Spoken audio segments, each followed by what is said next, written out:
ఎట్లా 300 ఇప్పుడు వాళ్ళకి లేకుంటే వాళ్ళకి సాయం చేస్తున్నావు, ₹1 అడుగుతున్నావు, ₹1 ఇస్తారు.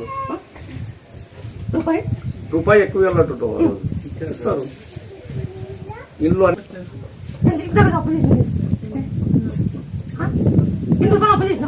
ఇంత అప్పు చేసినావు, అప్పు చేసినావు, ఆ చాట్ అయిపోయింది. ఇప్పుడు చెవులు తింటే కూడా ఏం లేదు. ఇప్పుడు పచ్చున్నాను నేను. అవునా కాదా? అవునంటే అవును, లేదంటే లేదు. నేను 300 ఇస్తాను. నువ్వు బాగుపడినాక నాకు ₹1 వేసి ఇలా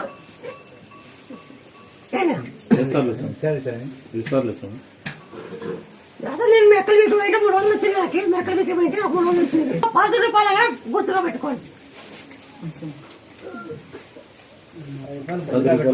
300 నాకు ₹1 మళ్ళా ₹300 మళ్ళా నాకు నువ్వు బాగున్నాక